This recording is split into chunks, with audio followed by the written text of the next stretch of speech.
Hey, everybody. Welcome to Melman Podcast. My name is Zach Marzo. David Melman. David Melman is here, and we have a special guest with us today. Lisa Shippel is the managing attorney / only attorney. She is the one at her firm. She does real estate, wills, trusts, probate, a lot of things that not many people really know about, but she's going to share a little bit about her background, how she kind of came up from starting working for somebody else to now having her own firm, managing a team of employees, and just being well known in the community and staying relevant in her community with her practice and area of law. So thank you so much, Lisa, for coming on, joining us, and sharing a little time with us. Thanks, Lisa. Thank you for having me. Sure. Jump right in, Lisa, and just tell everybody who's watching and listening, what you do specifically, and we're just going to let our conversation organically flow from there. Sure. So I have a small firm over in Alpharetta. I've been on my own now for about 9 years, almost 10 years. And it's a small office. I have 3 full-time staff members. We do real estate, any sorts of real estate, whether it's commercial, residential, refinance, you name it, I can close it. And some estate planning, probate, like you said, I set up small companies or help people buy small businesses or sell small businesses. Okay.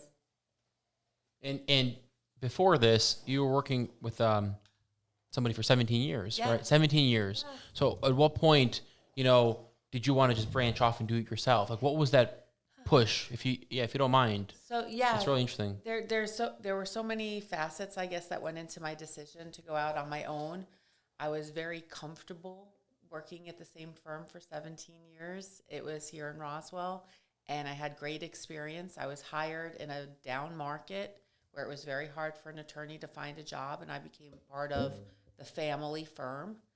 And 17 years went by, and I grew, personally, but there was a downturn in the market.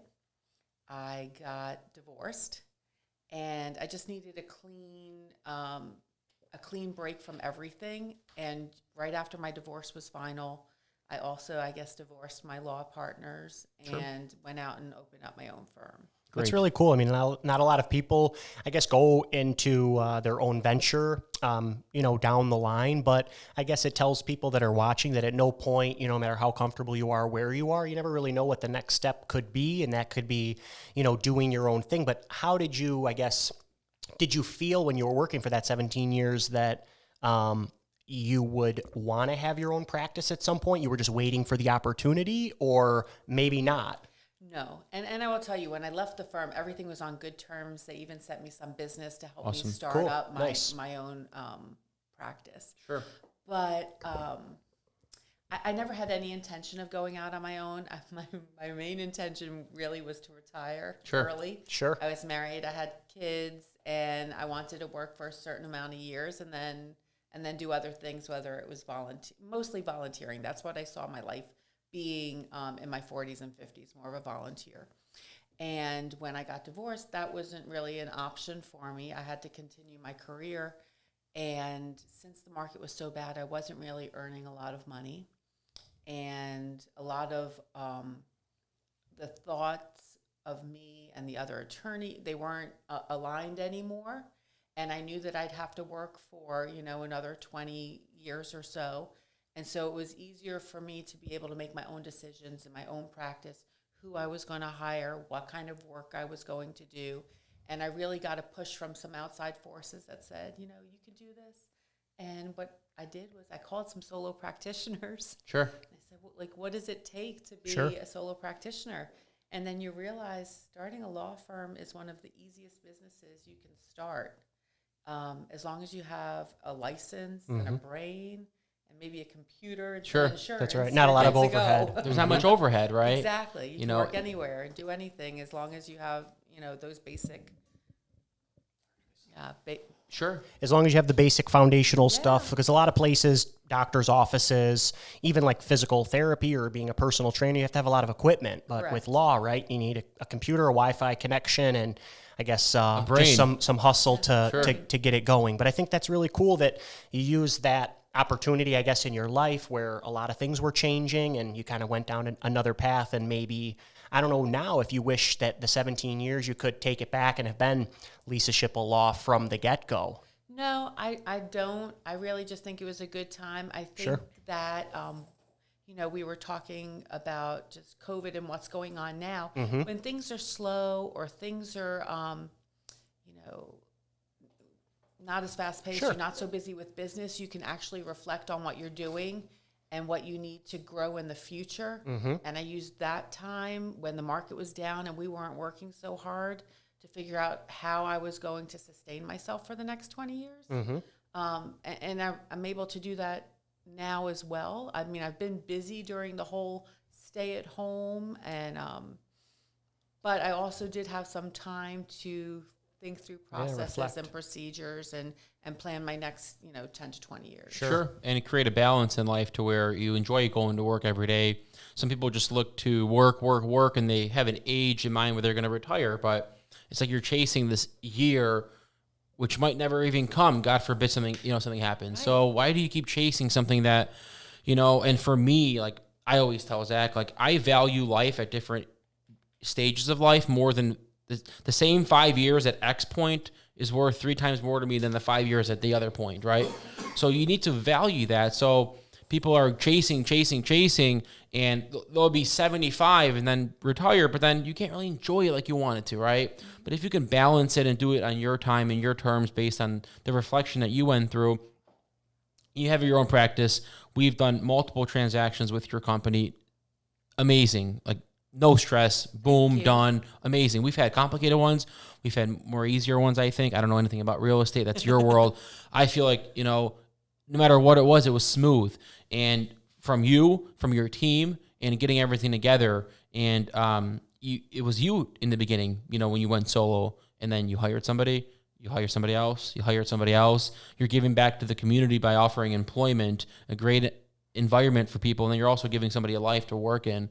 So it's really cool how it just branches out. With the move you made affected other people's lives too.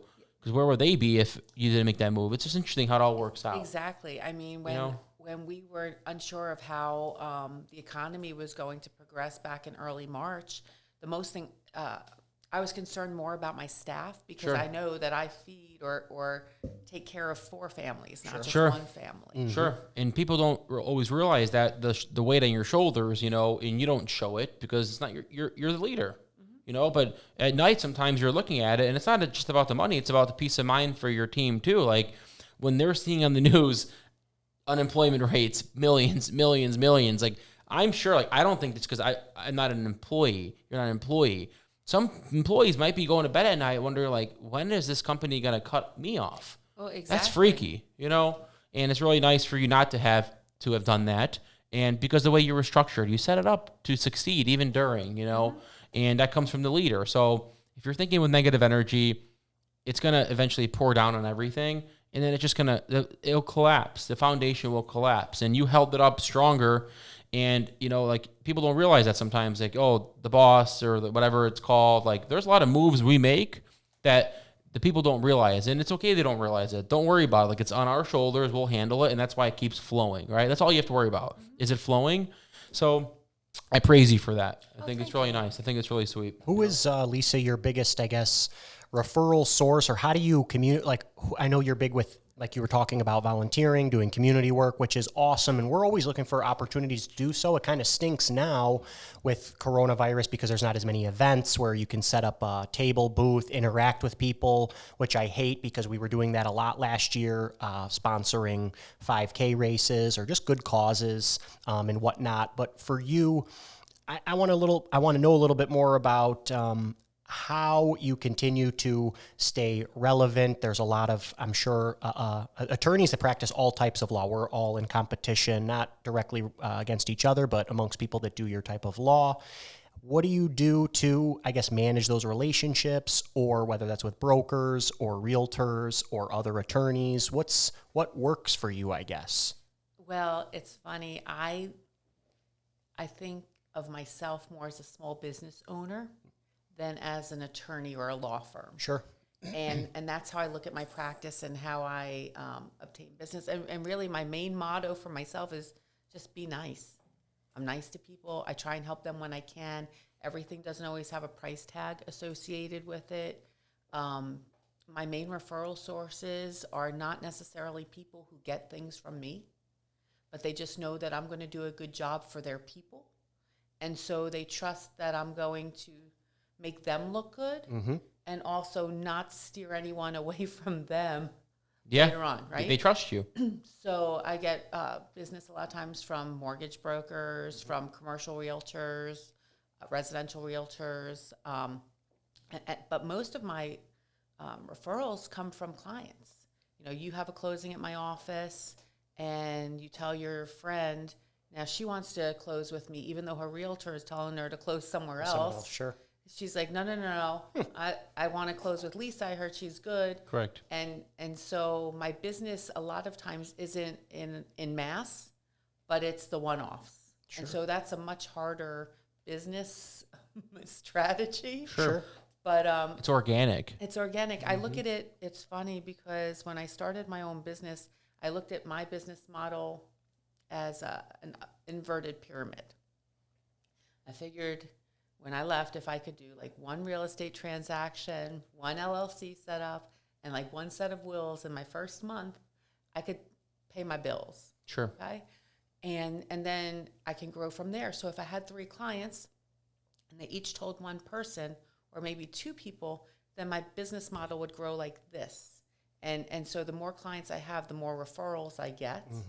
And it's proven well for me. Sure. And that's making sure that every client that you had left happy, because a lot of times, like, oh, I got the business, and then you kind of forget about them because you're thinking about the next client, when really the next client can come from that client. Making sure that, as we do on Melman Law Group, is that everybody is a walking billboard or referral source when they leave, because you just take advantage of the clients you have already and use them to generate more business. Be kind. It's a long-term strategy, because we always talk about, you want to grow, you want to explode, but certain things take time, and being kind and letting the word just kind of spread naturally is a process, but I think it works every time. It works. If you're patient. And you brought up an interesting topic with like referrals. Like people that you work with that you refer, they expect back, right? Like those are like, I don't like that kind of business, Like relationships are so much more crucial than the referral game back and forth. And we're big on relationships too at our everyday, job. You got to work with people that want to work with you, not that like are forced to do this or that. Like if you don't want to work with us, cool. Like we're very, like in our everyday job, we work with a lot of different people, And it's not like, you owe or I owe, like, or it came from you, so we'll take care of you. Like it doesn't work like that. We're a team. We're all together. People have slower times. People have busier times. You have each other's back during any time. And that's the kind of people we want to be around, Sure. So I think it's important. Because if I support you, you might not support me, but you might support so-and-so, who in turn refers to me. I mean, and it doesn't have to work that way. I never expect anything from a referral. Yeah, exactly. So I think it's just good business, good integrity. It's your foundation might be not like the 20 billboards out there to grow crazy. What's his name? Mark Spain, or I'm not calling Mark Spain. Oh, he's a realtor. Oh yeah, I'm thinking he's a realtor. My bad. But still, my bad. Yeah, that's insane though. To actually have a realtor on that level, like it's insane. I didn't. Yeah. No. When I first started practicing law, I'll tell you how old I am. Sure. I'm thinking we weren't allowed to have billboards. No and billboards. Stuff. Yeah, ethically, we weren't allowed to advertise like that. Okay. So interesting. Times have changed. But I'm just thinking, like, there's lawyers everywhere. Like, you call people you work with that and that's what I do. Like the people that I work with, I have their cell phone number. We create a relationship, and they're like, email my assistant. Like, I'm not working with you.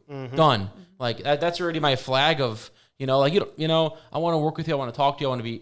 I want you to have access to me access to you. That's a relationship, not like email my assistant and we'll get back to you. So I think, our everyday job is in law. My wife is the founder here. You're an attorney, but also tell us about what you brought in here. Well, please. It's funny because we're talking about referrals. So back when I got divorced in 2010, there was a time period, and it's still true to this day, but people call me for divorce attorney referrals. Right. And they're afraid to call an attorney on their own. It's just everyone's afraid when they're getting divorced, right? Sure. They don't know who to trust or who to call. So I was starting to get all these referrals of folks who were getting divorced. Sure.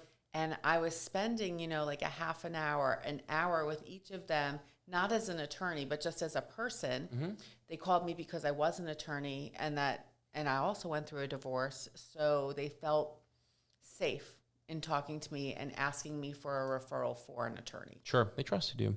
So I was doing this, and then I started calculating how much time am I spending a week talking to folks, and I started to take down notes and journaling, like the experiences, the stories that I was hearing, my life, my friends' lives, and I was noticing a lot of issues that just kept coming up. Sure, right? yeah, they're repetitive. Yep. So I started taking these notes, and then I put all my notes away for a couple of years, and then last year I took my notes and I decided to publish a book. So it's basic. It's an easy, fun read, but Sure. it has some pointers where you can learn. Your divorce attorney knows divorce. They don't know every single angle of the law. They're not your therapist. They're not your financial advisor. They're not your friend. There's one purpose they're supposed to help you with is to help you get through the divorce legally. Sure. And so it's just some anecdotal stories and for people to pick up. And now when they call for a referral, I give a referral and Yeah. they say, okay, here's all the Yeah, answers and the all book- You get the book. Can you pull So it it's up? on Amazon, actually. Cool. It's Traveling Through Divorce. Awesome. From point A to point me. Sure. I like to that's travel, cool. That's so nice. it was- Yeah. Very cool. It all goes back to like you being kind, genuine, and then helping people, not with something, kind of in return, or you're expecting something in return, but it happens to us too, where, we help somebody through, their situation, and then they call us about something so unrelated to the law that Melman Law Group practices. But if we don't just not call them back or not pick up the phone or just text them, it's like a warm phone call to follow up. How's everything going? Let's point you in the right direction. And it just because that's what a human being should do. Exactly. But in return, we benefit from it just by being kind and nice. But not many people, I don't think, use that type of thing. I mean, we have clients like they hang up on people or employees that burn bridges. It's like you're the firm you left after 17 years helped you out. Like when you could have just been you could have left the wrong way, which a lot of people do. So I think there's a lot of value in doing the right thing, being kind, treating people right. It's so basic, but not many people follow through with that. No, they don't. I think it's mindset, how you were raised, maybe what you've experienced, where you're from. All of these have big factors on coming together. What happens? What kind of person are you going to be? What advice can you give to somebody looking to maybe branch out on their own? Right? They've been working for somebody, and branch out. Not somebody that's just coming out of law school specifically, but they've been working for somebody for a couple of years, and they're scared to take that leap. Like that, it's a scary leap. I mean, you have to admit, it's not easy. It's scary. Yeah. But you first have a business plan. Correct. How are you going to get business? It's very hard to get those first few clients. Sure. And what are you going to do to bring in business, and who are going to be your people who help you through those first few years? Sure. As a solo practitioner for a long time, and still to this day, once in a while, I have something come across my desk, and I know I'm doing it right, but I'm just maybe not sure. Like I want a second opinion. Yeah. So I have a referral source of different attorneys where I call them, ask them a question, or they can call me and ask me a question, and we're more than happy to help one another. And you Great. shouldn't be ashamed. Not everybody knows everything. Sure. I mean, some people And think it's they okay know to admit everything, They think. but- I know. Hey, it's I know. okay to admit that too, you don't have to know everything. Nobody's perfect. Nobody knows everything. Everybody, we talked about this once before that everybody has a coach. Even coaches have coaches, right? So it's Sure. there's never, you're never too good to not reach out to somebody like you're saying do that. to lend a hand or just help or come together, create an idea together, you name it. Our trial lawyer has a listserv. We always joke with him in the beginning, but it's a listserv of hundreds of lawyers on there where, there'll be a certain judge in a case or a defense attorney, and he'll send an email, but in 30 minutes, everyone's commenting on it. They're all answering because everyone helps each other. So he'll get the insight on a defense attorney in 30 minutes of their experience with them, So it's so useful to leverage and help one another in your network because these are fellow people in your industry. You're viewing them as, I guess, compliments to your business, not competition only. You know, that's how you have to think of it. Correct. These are people that are, you know, if you weren't going to get that client either way, it's going somewhere else. So Right. why think of that person as the enemy or the competitor? Come together and collaborate as one, and you can help each other out. And that's what we're about too. You know, I think it's really neat because you have to be able to be, first of all, honest with yourself enough to ask for help. Some people don't like to ask. They think they know everything, and then they're going to make the mistake, and it's going to hurt a lot more when the mistake's made when you could have just asked somebody. Like, your ego can be healed, but some mistakes, like if you make a big mistake, I mean, it could be pretty bad. Oh, I tell my staff You know? all the time, on a smaller level, I tell the staff, it's so much easier to check something in advance, you know, make sure there are no mistakes. It takes you 10 times as long to fix a mistake Sure. than to knock it out, you know, So before true. it happens. Long level of stress, people you got to bother because you made a mistake. Oh, yeah. It's a whole pile of garbage. If you know, just double check, triple check, ask questions, you know. So I think that's definitely a for big sure. one. Yeah, you have to be precise with your speed because, you know, Maureen and David are demanding is probably the wrong word. We just want to get the job done right and be efficient. But a lot of people, like, they're moving too fast because they're trying to get it done quick, and then it's sloppy. I'd rather just have something that's, you know, maybe you took a little bit longer, but now 7 people don't have to look at it and, you know, fix it type of scenario. But yeah, I mean, that's a great point there. I think for you, Lisa, you know, I'm curious more about, like, you wanting to volunteer or be a part of the community. Is there anything, I guess, it's near and dear to your heart that you, I guess, enjoy giving back to, or even how maybe you're big with wanting to volunteer and things? It's harder, though, to then get your team involved as well. We try, obviously, and our team is great with joining in events and whatnot, but I think it's really cool that, one, you're doing that because not everybody gives back. But is there anything in particular that you're more passionate about than others, or just out of curiosity? You know, I was chairperson of the Alpharetta Chamber last year. Okay, so cool. in that way, I wanted to help small businesses. Sure.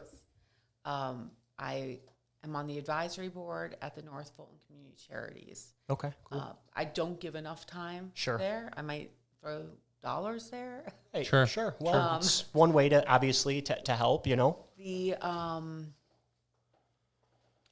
what I like to do is help individuals. Yeah, Okay. sure, just in So general. what I might not get involved in is like a big organization. But Right. when I see someone needs help and they know they can't really afford the help and they're not asking for something for free, that's when I want to go and be their person, or at least put them in the right direction.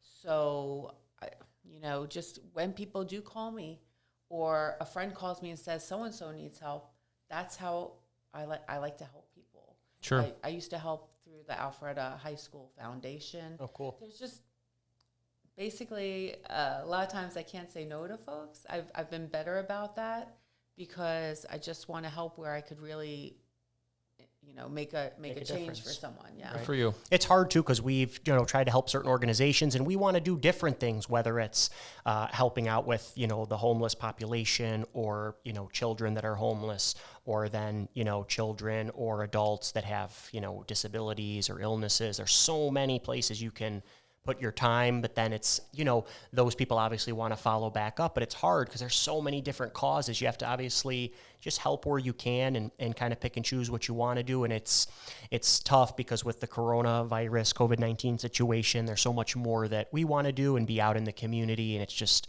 you know, changed as far as regulations and things, which sucks, but I'm hoping and waiting for it to come back, you know, where more than 10 people can be in one room together and not worry about, you know, their health.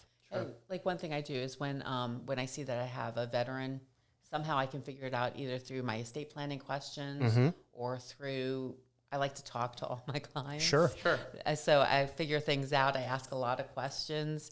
And so if I figure out that I have a veteran client, I will just automatically give them a discount without them even asking. Really nice of you. Sure, absolutely.